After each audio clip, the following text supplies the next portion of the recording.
Hello students. इस video में हम फ्रिक्शन डील करने जा रहे हैं। तो फ्रिक्शन को अगर हम समझें तो friction is a factor which opposes relative motion between two surfaces in contact.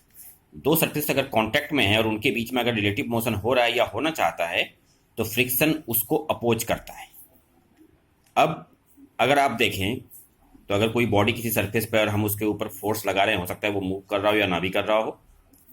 ये mg इसका वेट हुआ बॉडी का, और ये कांटेक्ट फोर्स है जो सरफेस लगा रहा है बॉडी के ऊपर, जिसको हमने कहा है Fc।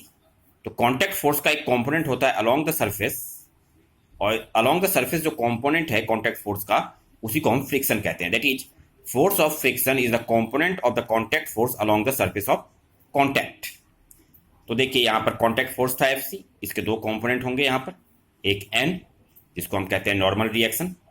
तो नॉर्मल रिएक्शन वो कंपोनेंट हुआ जो परपेंडिकुलर टू द सरफेस है, और अलोंग द सरफेस जो कंपोनेंट है उसको हमने F कहा है जो कि फ्रिक्शन है, component of contact force along the surface. और N क्या था?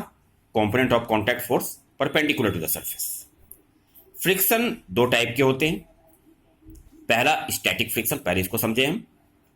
तो स्टैटिक फ्रिक्शन बेसिकली है कि जैसे बॉडी रेस्ट पर है तो उस वक्त जो फ्रिक्शन लगता है उसको हम कहते हैं static friction, and it opposes the impending motion between the surfaces in contact. मान लीजिए ये बॉडी यहाँ पर रखी हुई है और हम इसके ऊपर फोर्स लगा रहे हैं, बॉडी मूव नहीं कर रही है, तो उस वक्त जो फ्रिक्शन लग रहा होगा, मतलब फोर्स के अप्लाइड फोर्स के अपोजिट डायरेक्शन में, उसको हम कहते हैं स्टैटिक फ्रिक्शन।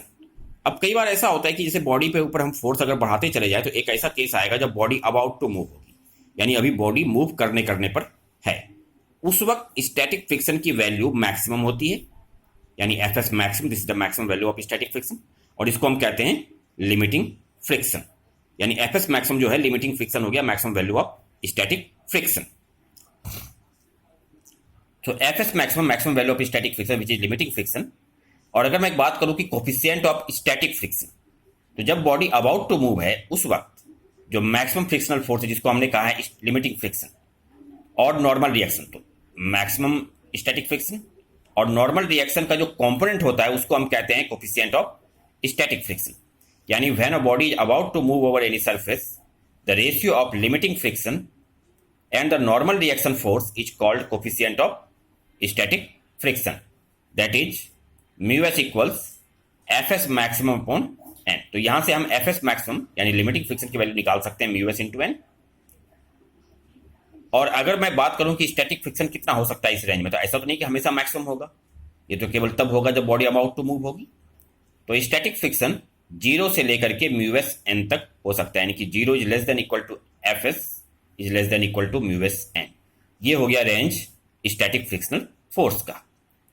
फ्रिक्शन का अगला टाइप होता है काइनेटिक फ्रिक्शन।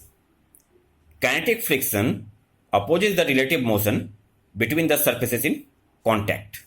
यानी बॉडी मूव कर रही है तो उस वक्त जो रिलेटिव मोशन हो रहा है उसको काइनेटिक फ्रिक्शन अपोज करता है। तो मान लीजिए बॉडी अगर किसी वेलोसिटी v से इधर जा रही है तो उस वक्त वेलोसिटी के ठीक अपोजिट यहाँ पर, मतलब जिधर बॉडी मूव कर रही है उसके ठीक अपोजिट सरफेस फ्रिक्शन लगा रहा है जो कि काइनेटिक फ्रिक्शन है F के। अब F के काइनेटिक फ्रिक्शनल फोर्स हो गया। अब काइनेटिक फ्रिक्शनल फोर्स और नॉर्मल रिएक्शन, इन दोनों का जो रेशियो होता है उसको हम कहते हैं coefficient of kinetic friction. That is the ratio of kinetic frictional force and normal reaction force is called coefficient of kinetic friction. तो कोफिशिएंट ऑफ काइनेटिक फ्रिक्शन जिसको हम डिनोट करते हैं म्यू के से, के फॉर काइनेटिक, तो म्यू के इक्वल्स एफ के अपॉन एन। तो यहां से काइनेटिक फ्रिक्शन एफ के आ जाएगा mu K into N. Generally दो सर्फेसेस के बीच में kinetic frictional force maximum static friction यानी कि लिमिटिंग फ्रिक्शन से कम होता है, यानी F K is less than F S maximum and mu K is less than mu S. यहां से भी हम देख सकते हैं। अब हमने अब तक जो कुछ भी पढ़ा हम उसको जब लॉज के रूप में समराइज करते हैं तो वो कहलाते हैं laws of friction.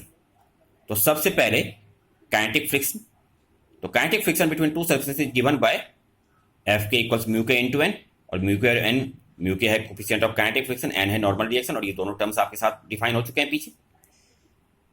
Kinetic friction opposes relative motion between two surfaces in contact, ये भी होता है काइनेटिक फ्रिक्शन रिलेटिव मोशन को अपोज करता है। एंड अब स्टैटिक फ्रिक्शन की का लॉ, तो तीसरा लॉ है static friction opposes impending motion between the surfaces in contact and it is given by 0 is less than equal to Fs is less than equal to μs into N, यानी static friction की value 0 से लेकर के μs n तक होती है। और जो लास्ट लॉ है, चौथा लॉ फ्रिक्शन का, friction does not depend on area of contact between the surfaces till the normal reaction force remains unchange, यानी अगर नॉर्मल रिएक्शन फोर्स में कोई चेंज नहीं हो रहा है तो frictional force area of contact पर डिपेंड नहीं करता है। इसके बाद अगला टर्म हमने लिया है एंगल ऑफ फ्रिक्शन, जो बेसिकली स्टैटिक फ्रिक्शन से रिलेटेड है। तो एंगल ऑफ फ्रिक्शन होता है कि when a body is about to move over any surface the angle made by the contact force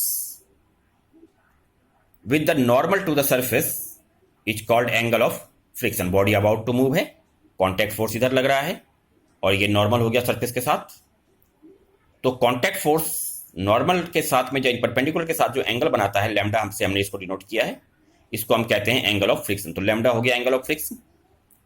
तो यहां पर अगर हम देखें एफसी यानी कॉन्टैक्ट फोर्स के अगर हम कंपोनेंट निकालें तो एफएस मैक्सिमम वो अलोंग द सरफेस आया, और तो ये आएगा एफएस मैक्सिमम आएगा एफसी साइन लैम्डा और नॉर्मल रिएक्शन आएगा एन एफसी कॉस लैम्डा।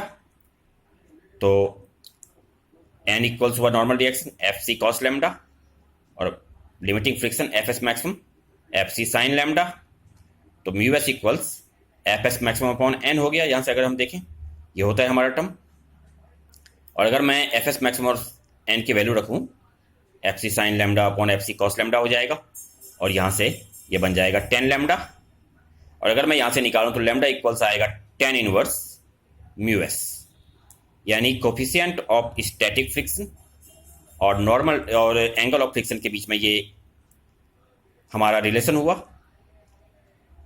तो आगे अगले वीडियो में हम आपको फ्रिक्शन ही कंटिन्यू करेंगे, फ्रिक्शन के कुछ और कंसेप्ट जो हैं उसको समझेंगे और फिर न्यूमेरिकल्स भी लेंगे इसके। तो अभी अगले वीडियोज में फ्रिक्शन ही कंटिन्यू होगा। Okay students, thank you.